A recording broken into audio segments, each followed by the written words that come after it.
Hello friends, welcome to all. मैं हूं doctor Mohammad Ahmad और आज की वीडियो में हम जानेंगे एनएस से रिलेटेड जो प्रॉब्लम्स होती हैं, सपोज दैट वो चाहे पाइल्स हो, फिशर्स हो या फिस्टुला हो। तो आइए शुरू करते हैं। सबसे पहले देखेंगे हम पाइल्स। पाइल्स जो होती है वो दो तरह की होती है, एक तो ब्लीडिंग्स, एक होती है नॉन ब्लीडिंग्स, जिसे हम हेमोरेड्स के भी नाम से जानते हैं। इसमें जो होती है वो सिराएँ जो होती हैं वो वीन्स हो जाती हैं, जो होती हैं वो इनगोज हो जाती हैं, यानी कि उनमें सूजन आ जाती है।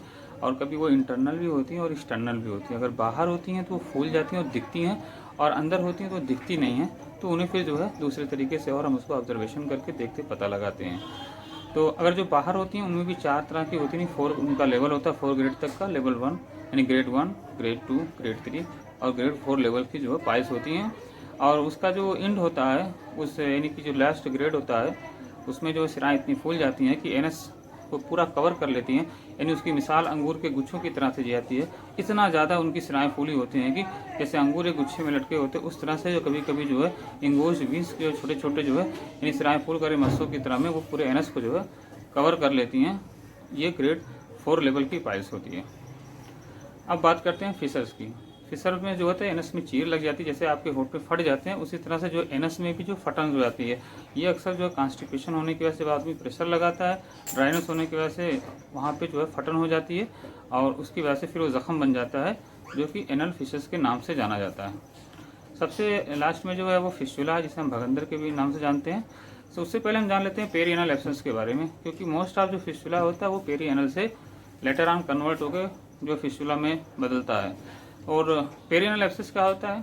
नॉर्मल एक फोड़े की तरह से फुंसी होती है। जो एनएस के, अगर एनएस को देखा जाए तो उसे कैसे यानी कि आइडेंटिफाइड करते हैं कि कहाँ पे जो है आपका एब्सेस है यानी पेरियनल। तो उसको इन क्लॉक यानी घड़ी आपके एनएस पे अगर सामने की तरह से रख दी जाए तो उसके राइट टू लेफ्ट जब जाती है यानी कि क्लॉक वाइज, तो उससे पता करते हैं कि कितने क्लॉक पे आपको पेरियनल एब्सेस है। तो यानी कि सबसे ऊपर का हिस्सा 12, उसके नीचे 6 और उसके राइट में पैरेलल विन 3 और उसके पैरेलल में लेफ्ट में जो 9 होता है। तो इस तरह से हम आइडेंटिफाइड करते हैं, और रिपोर्ट में इसी तरह से भी जो है वो आइडेंटिफाइड करके वहाँ पे जो है रिपोर्ट में मेंशन कर देते हैं कितने क्लॉक पे आपको फिस्टुला या पेरियनल एब्सेस है। अब जानते हैं पेरियनल एब्सेस जो है कब पेरियनल एब्सेस रहता है और कब फिस्टुला हो जाता है।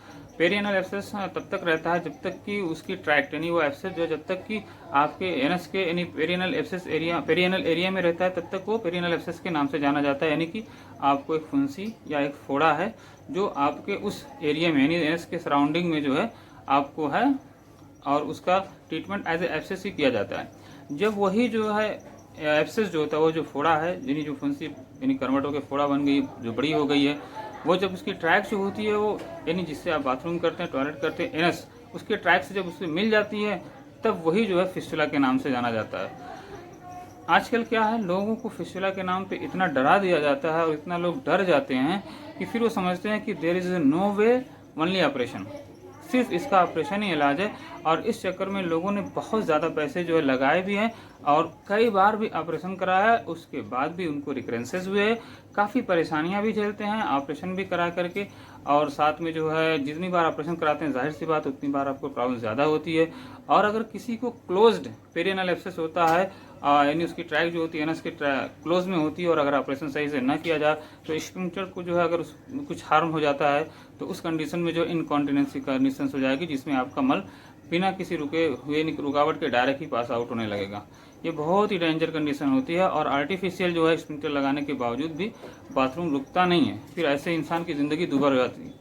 आप समझ सकते हैं क्या होगा ऐसे इंसान का जिसका स्टूल अनएक्सपेक्टेड तरीके से डायरेक्टली पास आउट हो जाए बैठे बैठे। वो ऐसी महफिल में अगर किसी जगह रहेगा तो क्या होगा उसके साथ? वो कहीं जा नहीं सकता, कहीं सफ़र नहीं कर सकता। तो ये मेरा क्लियर एडवाइस है लोगों को कि आप ऑपरेशन से बचें, मैक्सिमम बचें। आप किसी अच्छे होम्योपैथ डॉक्टर से कंसल्ट करें। बहुत ही बेहतरीन मेडिसिन इसमें है जो आपको आपकी लाइफ को बिना डिस्टर्ब किए हुए अच्छे से यानी कि आप करते हुए उनको इससे ट्रीटमेंट करते रहेंगे, और एकदम 100% मैं कहता हूँ क्यूरेबल है। इन केस कभी ऐसा हो जाता है कि किसी की ट्रैक जो होती है उनके इंटेस्टाइन तक पहुंच जाती है, पेट तक पहुंच जाती है, ऐसी भी कंडीशन लोग बना लेते हैं सही तरीके से उसका यानी कि चेकअप ना करा कर, और सही समय पे अगर आप उसका ट्रीटमेंट नहीं कराएंगे तो कभी एक ऐसी स्टेज आती है कि आपके पास समय नहीं बचता ऑपरेशन करने के अलावा।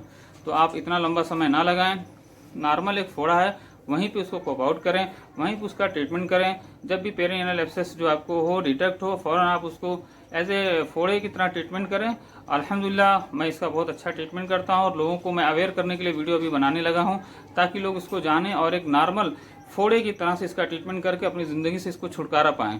भाइयों एकदम मत डरिए, ये कुछ भी नहीं है। मैं अभी भी कहता हूँ लोगों से, कुछ भी नहीं है। फिस्टुला जो है टोटली क्योरेबल होम्योपैथिक मेडिसिन से है। मेरी कुछ वीडियो टेस्टिमोनियल ऑलरेडी यूट्यूब पे पड़ी हुई हैं, आप उनको जाएँ देखें और एक आध नंबर भी वहाँ पे आप उनसे डायरेक्ट कांटेक्ट करके उनसे कंफर्म भी कर सकते हैं। इन फ्यूचर मैं कोशिश करूंगा और भी वीडियो टेस्टिमोनियल वाली डालने की, ताकि आपका कॉन्फिडेंस और भी बढ़े।